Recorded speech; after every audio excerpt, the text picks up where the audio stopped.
Hi guys, it's Rishmina and welcome back to the Peppy podcast. Welcome, welcome. Today we have with us an actress, model, producer, public speaker, and author, Clarissa Burt. Clarissa will be speaking to us today about self-esteem. Welcome, Clarissa. Hey, thank you so much, Rashmina. This is so much fun. I'm in Rome and you're you're in Malaysia. So, for the magic of the internet, we can be here today. And I'm excited to get some really great messaging to your audience today. Thank you for being here. Yeah. So, my first question to you today is how did you get into this whole self-esteem thing? Yeah, I mean, it was just, as I was a young girl, there were, we always look up to our mothers. I think that's one of the things that, young girls do. And I realized along the way that maybe there was some things that was kind of missing, with mom. She never liked the way she looked. She was, always, be careful about her weight. And I was really always just taking a look at her and saying, well, why is she always putting herself down? And I would say her perspective of herself was completely different than what I saw. I saw an amazing woman that I loved dearly and I thought was so beautiful and so intelligent. She had so many great attributes. She kept telling me that how horrible she was. My grandmother, move forward to my grandmother, another beautiful woman, lovely, wonderful heart, all the things. And she decided she needed to lose weight. Well, she didn't. She didn't need to lose anything. She was beautiful the way she was. She took two diet pills that then she choked on them, wound up in the hospital for 6 weeks, and she had perforated her esophagus. So I'm kind of looking at these women, and my mother never wanted to have her picture taken. And why are these women this way? I'm just not understanding. So I'm kind of growing up with that. Then as I go fast forward through my life, I started modeling and I started to model with like the 1% of the most beautiful women on the planet.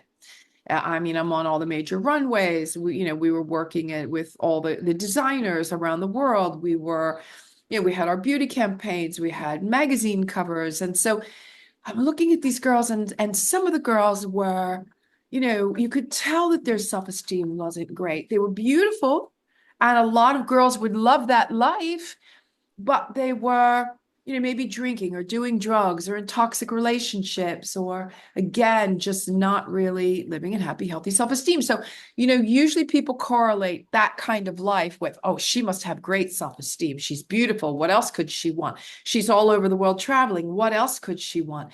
And in effect, I realized that there was a correlation between the girls on the runway that I was some of the girls on the runway that I was working with, and my mother and my grandmother in, Philadelphia, Pennsylvania, that there was a correlation.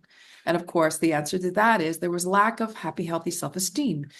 And, what we were being taught by our tribes. And so I realized that as I was a child, long before you were born, we didn't have internet then, but we had bookstores. We had bookstores. And there were three of them in the United States. Now there's only one left. And I'm happy to say my book is in that store for 3 years. But there was a little section in the back, just a little section, and it was called self-help. And this is where I would go to get my guidance, my assistance, my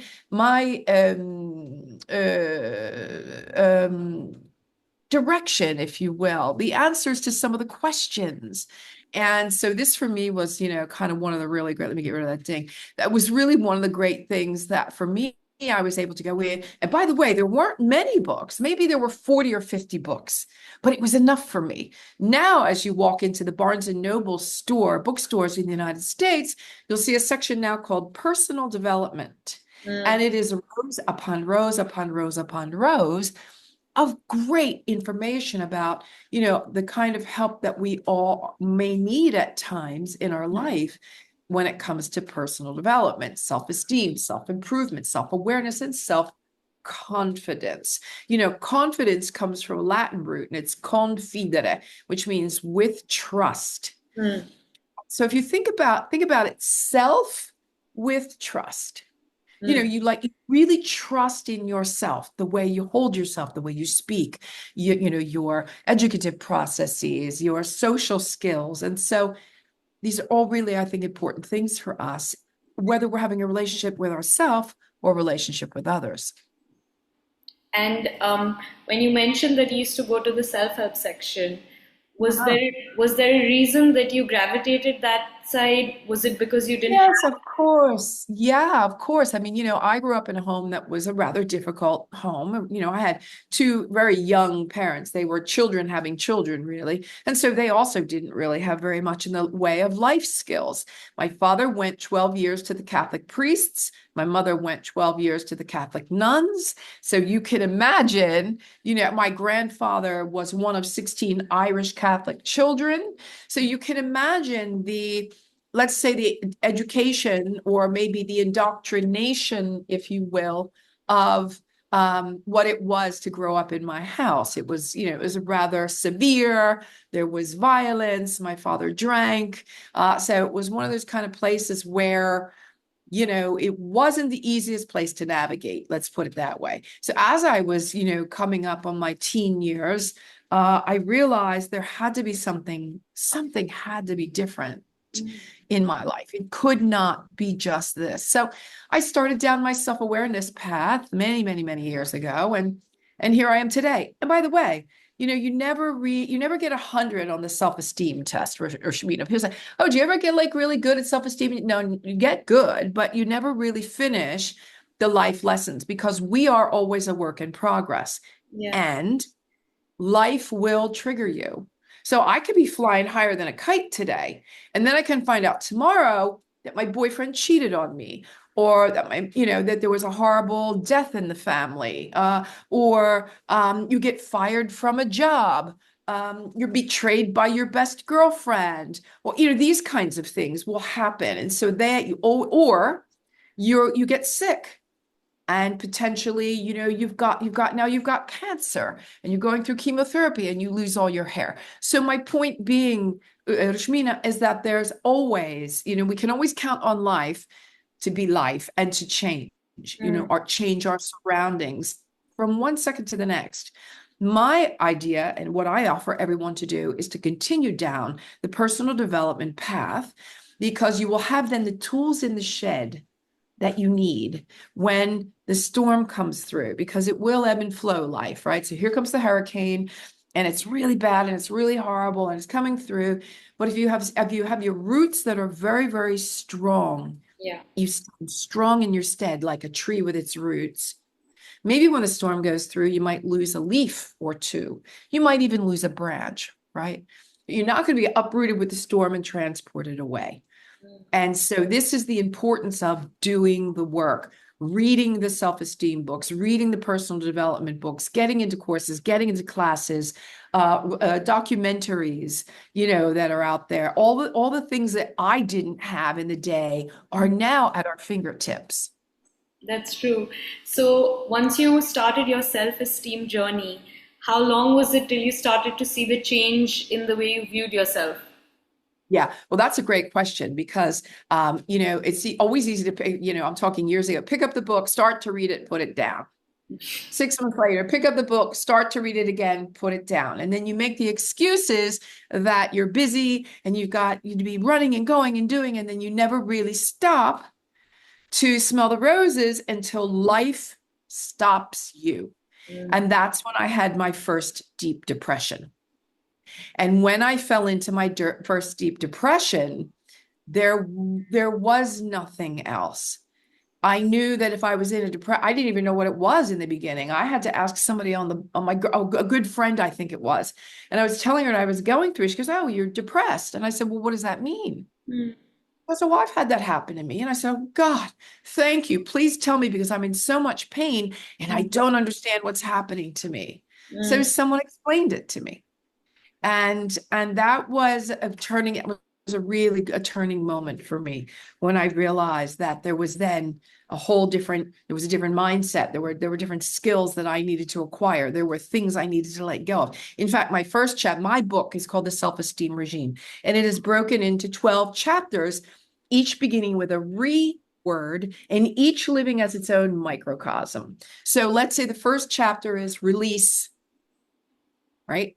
And so that's where most of the work will be done, Rashmina, because we have been taught, educated, indoctrinated, if you will, by our tribe, and they didn't do it on purpose. It just is the way it is. Now, today, we have social media that makes things, worse at times, bullying, mean girls, those kinds of things that really, really will, become a part of your life equation, and you have to learn how to navigate that. So I know that my life, I live in a completely non-toxic way.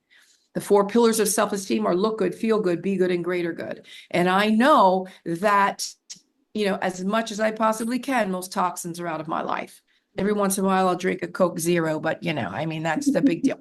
And so, but I mean, I really am very mindful about, I wrote a book about self-esteem. When I took that dive, I found out just how wide and how deep the self-esteem discussion is. That conversation is immense. And I found out a whole bunch more things about myself that I went, oh, thank goodness there's an explanation, and I'm not such a horrible person. And I can give myself some grace. And I have decided to pardon myself, to forgive myself for certain mistakes. Mm. So when you start down this path, Rashmina, you really do. When people say love yourself first, most people don't understand how to love themselves. They don't know where to start. But when you do this kind of work, you go, I really did a good job on that. I really do kind of like myself. Yeah. And one of the things in the book is also mirror therapy. Mm. And I got my first mirror therapy lesson from the great, great Louise Hayes, and then Oh Jack my God. Canfield. Oh my Yeah, God. yeah, I yeah, yeah, love yeah. Louis And then, Hay. yeah, she's great. And then Jack Canfield also, Jack Canfield is the other half of the Chicken Soup for the Soul series. He wrote that with Mark Victor Hansen, who are both friends of mine. And so I took from his book too. He was using mirror therapy. And I went, wow, if they can do it, I can do it.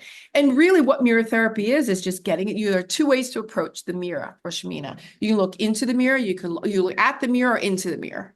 So when you're looking at the mirror, you're putting on your makeup, you're doing your hair, you're looking at your dress, these shoes look right with my outfit. And then you can look into the mirror. And that's when you sit and you talk to yourself in the mirror. And people go, oh my God, that's so weird. That's so strange. I could never do that. I will tell you, it's one of the most impactful exercises you will ever do. And if you start 1 minute every day for the next 21 days, call me in 22 days and tell me how your life has changed. And this is what it looks like. It's really strange. It's really weird. But here's the deal. You get in front of the mirror and you go, hey, Rashmina, how are you doing today? Wow, I just want to tell you, you know what? You're looking pretty good. Like your fit. The other thing I wanted to tell you is what an amazing job you did on that podcast that day with Clarissa. Man, I got to tell you, that was some of your best work and you did an amazing job. So good on you. And by the way, I love you. I do love you, Rashmina. I love you so much. I'm so proud of the woman that you're becoming.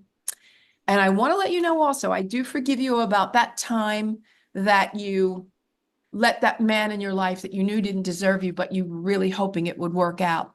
Well, good, Rashmina, that it didn't work out because you're a much better person for having gotten rid of that stinky guy. And so you start and so you start to talk to yourself this way, right? And so you start to become your own rah-rah session. You become your own cheerleader. You start to really like yourself, and you have now. Sometimes people have a hard time with this. So get a tissue ready. Sometimes you're going to talk to yourself and love yourself so much it may be overwhelming. That forgiveness that you give yourself is going to come out of nowhere. And you're going to go, oh my God, I didn't even know I had to forgive yes, I do forgive myself for that. So you get into that conversation with yourself as you're looking into the mirror, not at the mirror, but into the mirror. And it is extremely powerful. I've tried it and I completely agree with you. I found myself doing this before my exams because I was so worried that I wouldn't pass. And I used to study for hours and hours on end, and I was still convinced that I wasn't good enough. I was going to fail no matter what. And at this point, I wrote like letters to myself and I stuck them on the walls in my room. So I was forced to read them every single day. Yeah, And people would come into my room and read the letters and laugh at me and say, that's amazing. who writes to themselves like that? Who talks to Yeah, themselves? But then it worked. yeah, yeah. People that have happy self-esteem, people that want to work on their their voyage in this life, and they want to create a better path. Here's the other deal. And you brought up something about I didn't think I was good enough. So I'm enough, you're enough, everybody's enough, we're all enough, and we hear it all the time. So I decided one day, Oshmina, to take a look into the dictionary and to see what's the real definition of enough. And the real definition of enough is only as much as is required. Mm. I'll say it again. Only as much as is required. Well, I don't know about you, but I know about me, and I know I am so much more than enough. And so the new mantra now is I am so much more than enough. So just by definition, the word enough isn't enough. I love that. I was like, wow, that was a light bulb moment for me. It was like, damn, be careful with the words that we use in these, these sort of phrases that are bantered about, I am enough. Well, geez, that's not good. So the new mantra is I am so much more than enough. Oh man, I am so much more than enough. And live by that, like die on that hill every day, or live on that hill. You understand the concept. The other thing that we have to look at all the time and continually add new ones is our core values. Those core values are extremely important.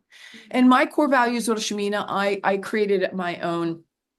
Well, anyway, you've heard the expression "take the high road," Yeah. right? And so I use the word high, which is honesty, integrity, gratitude, and honor. And you know that when you are in relationship with me in any way, you're going to have radical honesty. It may hurt, and you may not like me all the time. And Rashmina, it doesn't always make me the most popular woman in the room, because I'm going to be honest. I'm not going to lie. And that's that. Can you imagine if we woke up in a world tomorrow where everybody was radically honest, what kind of world we would live in? Very Think different. about it. Yeah. Very different one. Integrity. We all know what that means. It's, who are you when no one else is in the room? If you could get away with stealing something and no one would ever find out, would you do it? So if you found a wallet on the street, would you really earnestly look for the owner? I know I do, but a lot of people don't. They take the money, some may take the credit card, go have a fun day and throw the wallet away. Okay. So that is really majorly important to me, and the relationships also that I create in my life, right? Which is why my circle is very small, because a lot of people don't think that living in it with honesty and integrity is it's just too difficult. Yeah, it's too much. You can't. G is, H-I-G-H is the gratitude that we all, I wake up every day. I thank God for at least 5 to 10 things every day. Every day. Thank you for my warm blanket. Thank you for the soft pillow. Thank you for that hot tea. Thank you for, the roof over my head. Thank you for my friends and my family. Thank you for the food I'll eat today. All of those, all the things that we know so many others in the world just don't have. Thank you for running clean water, potable water. Thank you. Thank you for my health. Thank you for health insurance. Thank you for giving me, all the things that make our lives some of the most a beautiful place to be. Yes, there's difficulty in the world, and economically we're in a mess, and politically it's even worse, and all the things we know. But we also have to live with ourselves and make our lives the best we most possibly can. And then the last G is honor. And most people think that honor is more of a military kind of expression or word that we use for military. It's really not. Honor is, honoring thy father and thy mother. And even though we might not have had the best mother or father that we could have had, we know that by honoring them, we are also letting go of any of the things that they may have done to us, said to us, not been there for us, not supported us. When we honor them for who they are or who they were in our lives in the moment with the tools that they had in the shed, they might not even have had a shed. They might not have had any tools at all, right? But what they did have was what they knew at the time. And parenting doesn't come with a manual. So let's get off of the, oh, my parents were horrible train. Let's get off at the next stop, because that's not doing any of us any good, and move forward. Yep. Yep. So, coming back to self-esteem, what do you think having high self-esteem does to someone's personal and professional life? Well, I mean, when you're feeling really good about yourself and you know that you can count on you, so we go back to confidence, living with trust in self, knowing that what you do. And the other thing, well, let me add this on here as well. Our educative process, I think is really, really important. For example, I'll get back to the answer, but I want to add this in. The idea that in our process every day, we also are wanting to be a better person tomorrow than we are today, and making that a priority. So how can I do that? I want to do at least one a check mark every day. And I want to make sure that I have done something good for somebody. I've given them a compliment. I've helped them in some way. I've done something that I can possibly do. That's number one. Number two is the educative process. So I get at least 3 or 4 newsletters every day from dictionaries that teach me new words every day. And so I'm constantly learning, wanting to know, delving into how can I be more eloquent with my speech. And I think that's just a really, really important thing to do. So there are many different things that self-esteem, when you're taking a look at wanting to be a better person tomorrow than you are today. That doesn't mean you're a horrible person today. It just means you want to be better tomorrow. It keeps you on track for all the most positive things that you can attract. And when you're thinking that, let's remember that a thought is energy, and energy gets sent out to the universe. So if you're saying to the universe, oh my God, why me? Why always me? Why such a horrible time? Why such a bad day? Why is it? Well, the universe hears that, and that's what it sends back. So if you say, you know what, universe, I want to be a better person more than I am today. Send me something or someone or a situation or an occasion where I can do something. Now, most people think, oh, I don't have a lot of money. It doesn't have to be money. It can be, as I said before, a compliment.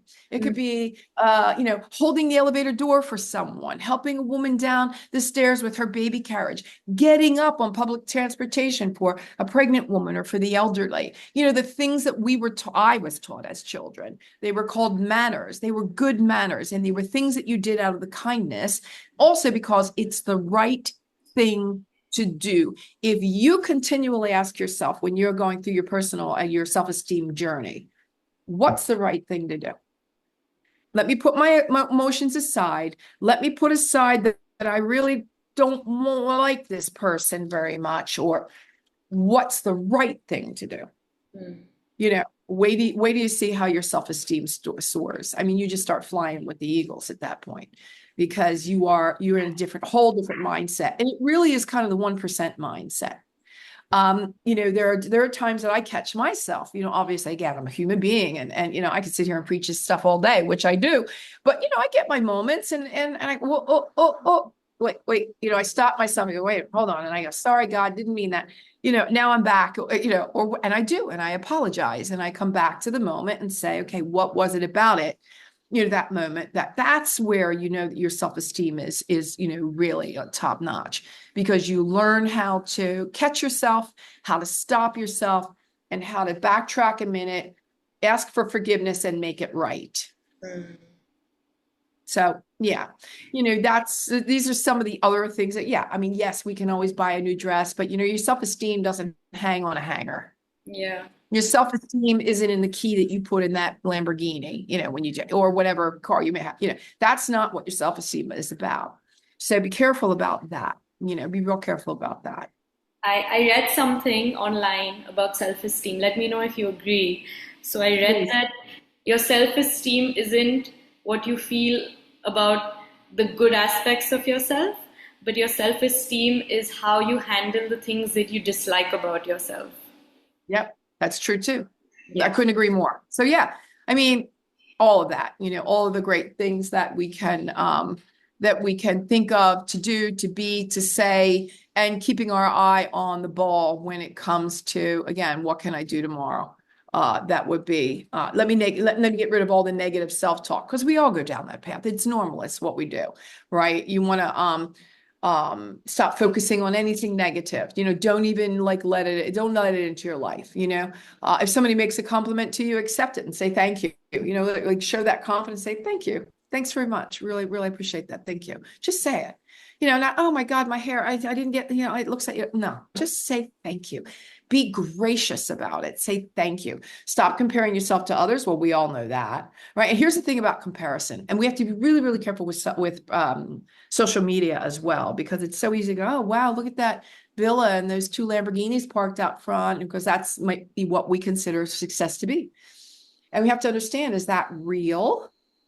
Or is it perceived? Because perception is a huge part of self-esteem, right? It's who we are and how we perceive ourselves. So, there are 2 ways of taking a look at, the grass is always greener. You hear the grass is always greener on the other side. Well, I offer that the grass is always greener where you water it. Mm. So what are you looking over there for? Come back over here and water your own damn grass. Right? And the other thing being, is it really grass, Rashmina, or is it astroturf? In other words, is it really grass that's green, or is it plastic? Is it fake? Is it not real? Is it what your neighbors want you to perceive is real? So be real careful about that. The grass is always greener. Is it? I don't know. But worry about your own damn grass, and let's get over that. Okay. So my next question to you is, how can someone grow their self-esteem? How can they grow their self-esteem? How can they grow it? Yeah, start accepting those compliments. Compliment yourself. Get into that mirror that I was telling you about. Get rid of all that negative self-talk. We just talked about that. Stop insulting yourself. You got a world full of people that are ready to do that for you. Don't do it to yourself. Don't feel unlovable. And that's where we go back to how important it is to love yourself, because if you keep waiting for everybody else to love you, they call it self-esteem for a reason. Mm-hmm. It's not called what everybody else thinks about me esteem. Right? It's called self-esteem, right? Apologize if you need to. Apologize to yourself too, as I said before, like take it on yourself to forgive yourself, give yourself that grace. Right? Stop pleasing everyone else. Stop living for everyone else. Don't live in self-doubt. Let's start there. I mean, I think that's really one of the best places to get started. And when you realize, if you also have to understand this about family. We love our families. We're home for the holidays. We call them, we text them, we do all the things we know we need to do. But they are a part of our lives, but most of what we learn from them is the beginning of our lives, right? Mm-hmm. And if there was any negativity or toxicity in those relationships, you have to understand that you cannot heal in the same environment that hurt you. Mm-hmm. So, and by the way, this could be even in, relationships with men, with girlfriend, whatever the relationship is. If it is toxic, you must step away. Or you must step back, or you must put more distance between you and them, right? Because you cannot heal if you're continually in the muck. That's true. Right? You have to be able to get away. Right. There's a catch. There's a catch here. If your self-esteem is low and you're in a toxic relationship, you doubt if you deserve better, and you don't have the confidence to walk away. Yeah. And right. That's exactly the cycle. Yeah. Yeah. I mean, what does esteem mean? It's the respect and it's admiration. That's what esteem is. So when you have a respect and admiration toward yourself, you also start to understand that there are going to be relationships that show up in your life, for a reason, for a season, or for a lifetime. Right. And so the reason mostly, you're in a relationship with a reason is because there's a message in there for you somewhere. And usually what it's teaching you is a boundary. Because boundaries are some of the most important things. And sometimes, again, it's not always going to make you real popular when you start to set boundaries. But it's your way of living with your best self-esteem. And that doesn't mean be angry with people. It doesn't mean you have to be unkind to people. It means you need to be kind to yourself. Real easy. Yeah. Yeah. And do you think some people are just lucky that they're born with high self-esteem, while others have to work for it? I think that some people are luckier to be born potentially in a home or to parents that have already started to do the work. that Mm, already come from a happy, healthier self-esteem background, that mm, understand what it means to have a heart full of love and to want to pass that on. But also, sometimes tough love when it's needed, I mean, and so, good parenting is something, again, I continue to say, doesn't come with a manual. There's no instruction booklet. Most parents are pulling from how their parents were, what their parents taught them. And so you have this generational trauma that continues. Yeah. And mhm, so you've got to be really, really careful.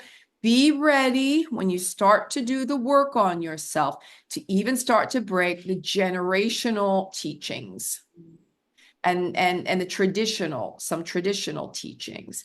We've got friends that teach us things, we've got family that teach us things, our educative processes teach us things, our faith teaches us things, and these are all the things that form us. Yeah. Then we get to one point in our life, we go, well, wait a minute, that doesn't feel real comfortable. What's not comfortable, what's not working in this for me? And you may have to, you've got to break out of some of those constraints, mm, and that's when you start to build. You start to build, what is it that will serve my greater good so that I may serve others? That's really the question about self-esteem. What serves my greater good? What teachings can I be drawn to? Which books should I be reading? Where is it that I need to be placing myself? And I do highly suggest reading at least a chapter in a personal development book every day. Get your hands on one, read a chapter, do a little bit of work, have some fun with it. Keep your journals. They're real important too.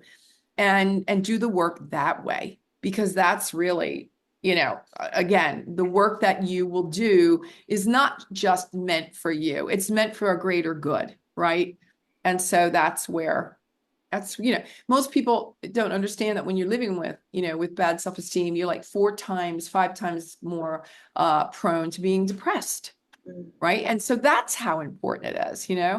Um, Depression a lot of times does come from that lack of love of self. So you got to be careful with all that stuff Yeah. And you're also the only person you live with for your entire life. all the time. Yeah. Yeah. Yes. Time. And Yeah. if you don't like yourself, it's not a pleasant place to be. Not a good thing. Yeah. All right. So, Clarissa, do you have any final tips for our listeners today? I think, well, no, let's see what else I can leave you with. Hmm. Loyalty. So T.D. Lewis, true loyalty is when I have your back behind your back.